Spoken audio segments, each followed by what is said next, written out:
मध्य प्रदेश में एक तरफ जहां अवैध रेत माफिया बेखौफ होकर प्रदेश की नदियों को छलनी कर मोटी कमाई करने में जुटे हैं, वहीं ओवरलोडिंग डंपरों के कारण सड़क दुर्घटनाओं के साथ सड़कों को भारी नुकसान पहुंच रहा है। इसी के चलते बालाघाट जिले के बटुआ के ग्रामीणों ने विरोध प्रदर्शन करते हुए रेत से भरे डंपरों के आवागमन पर प्रतिबंध लगाने की मांग की है। चांगोटोला क्षेत्र अंतर्गत ग्राम पंचायत बटवा के ग्रामीणों ने रेत के उत्खनन को लेकर आवाज बुलंद की है। ग्राम के सरपंच का कहना है कि बिना परमिशन के ग्राम की सड़कों से भारी भरकम डंपरों का आवागमन किया जा रहा है, जिससे जहां गांव में हर समय सड़क दुर्घटना का भय बना रहता है, वहीं डंपरों के कारण सीसी सड़क भी बदहाल होती जा रही है। ग्रामीणों की मांग है कि जल्द से जल्द उक्त रेत घाट को निरस्त किया जाए, अन्यथा आगामी दिनों में आंदोलन किया जाएगा। बटवा पंचायत से बड़खेड़ा से चित्ररेखा बाई बघेले बोलना चाह रही हूँ। हमारे खेत में हम लोग जाते हैं धान काटने, बैल रख के, गाड़ा बैल लेके, बच्चे लोग हमारे साथ जाते हैं, छोटे छोटे बच्चे हैं हमारे, उनके साथ में हम खेत जाते हैं। वाहन जाती है, हम वाहन को नहीं देख पाते, हमारे बच्चे रोड में खेलते हैं। इसके लिए मैं मुद्दा उठा रहे हैं कि ये वाहन यहाँ से नहीं जाना चाहिए और रेत यहाँ की चोरी नहीं होना चाहिए। अभी क्या क्या समस्याएं हो रही, जैसे आप खेत में जाते हो हाँ। गाड़ी बैल लेकर के, तो हाँ डंपर भाई। क्रॉस होते तो ऐसे में क्या समस्या हो? ये डंपर क्रॉस होते हैं तो इसमें छोटी रोड है, तो वो डंपर में हमारे बच्चे नजीक आ मत जाए, कुछ मत हो जाए, हानि हो जाएगी तो डंपर वाले क्या हमारे जीव थोड़ी देगा, पैसा दे के हमको भोरमा के रख देगा। इसलिए हम ये रेत नहीं जाना चाहिए।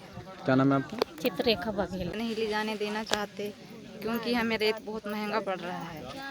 अभी अब मकान बन रहे हैं, पहले हमें 500-600 रुपये ट्राली पड़ जाती थी, अब 3-3.5 हज़ार ट्राली पड़ रही है। हम ऐसी तो गरीब हैं, कहाँ से इतना महंगा रेत खरीद पाएंगे और मकान बनाएंगे। अभी हमने मौके स्थल पर देखा कि सड़कें पूरी बदहाल है और ट्रैक्टर ट्रॉली और डंपर जा के सड़कें पूरी बदहाल हो गई। ऐसी स्थिति में आप लोग वहाँ से धान कटाई के लिए जाते हैं तो क्या समस्याओं का सामना करना पड़ता है? रोड सकड़ी भी हैं, जाते आते हैं, जैसे गाड़ा भी आते हैं, नहीं तो अभी कीचड़ हो गया है ना, उसकी कीचड़ भी वजह हो से। गया है, रोड सकड़ी है, जाते आते हैं, बच्चे भी जाते हैं, कोई दुर्घटना ना हो जाए, इसलिए हम चाहते हैं कि रेत नहीं जाना चाहिए। क्या नाम है आपका? सरोज परते।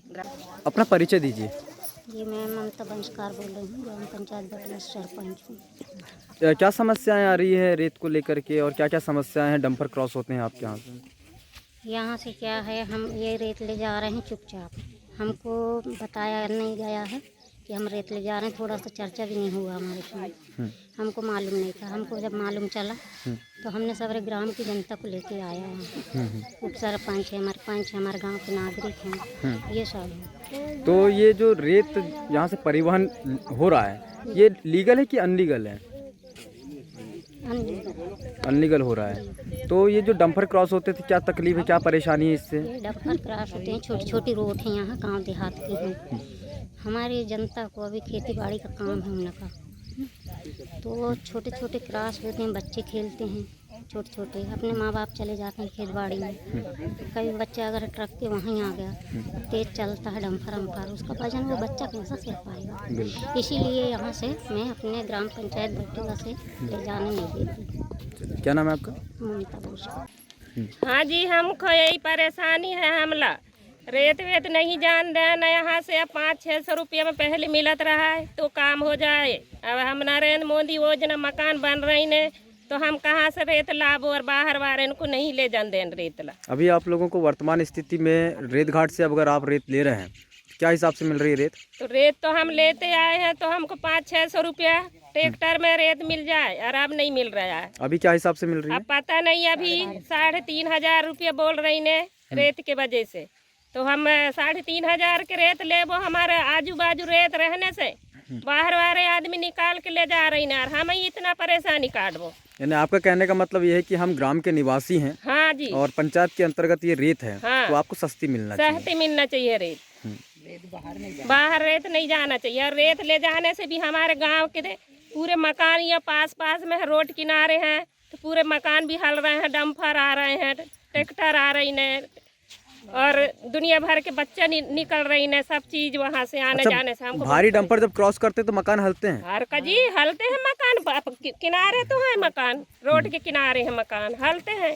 अच्छा, तो ऐसी जो परेशानी है आपने कहीं पे गुहार लगाए थे, किसी प्रशासनिक अधिकारी को बताया था कि ऐसी नहीं, अभी तक तो नहीं बताए हैं ये बात। क्या नाम है आपका? गुड्डी भाई मरावी बरखेरा। मिल रही है। प्रधानमंत्री आवास के मेरे पंचायत में 62 मकान हैं, जिसमें अगर हमने यहाँ से बाहर गई रेत, बाहर परिवहन होगा तो यहाँ की पंचायत की जनता को रेत कहाँ से मिलेगी? अभी आपको क्या हिसाब से मिल रही है ट्रॉली का? ट्राली का अभी 600 रुपये, 600 रुपये ट्राली में मकान बन जा रहे हैं। प्रधानमंत्री आवास में अभी ज़्यादातर ज़रूरत है। और रेत घाट से अगर आप ले रहे हैं तो क्या हिसाब से मिल रही है आपको? 3500 रुपये। 3500 रुपये। तो आप लोग क्या चाहते हैं अब? हम प्रशासन से यही चाहते हैं कि हमारे पंचायत से रेत का परिवहन नहीं होना चाहिए, बस यही प्रशासन से हमारी मांग है। और सस्ती रेत, हाँ, और सस्ती रेत होना चाहिए। हमको जो 600 रुपये में रेत अभी मिल रही है, हमारे पंचायत में जितने हितग्राही हैं उनको 600 रुपये से ही मिलना चाहिए। और यहाँ पर परिवहन बाहर नहीं किया जाए, बस यही मांग है। क्या नाम है आपका? शिव कुमार हरिनखड़े, उप सरपंच बटुआ। बहरहाल प्रदेश भर में अवैध रेत का कारोबार जमकर फल फूल रहा है। वहीं रेत माफियाओं पर लगाम कसने वाला खनिज विभाग सहित प्रशासन के अधिकारी हाथ पर हाथ धरे बैठे हैं। ऐसे में देखने वाली बात होगी कि ग्रामीणों की मांग को कितनी गंभीरता से लिया जाता है। बालाघाट से मानक चंद नागेश्वर की रिपोर्ट।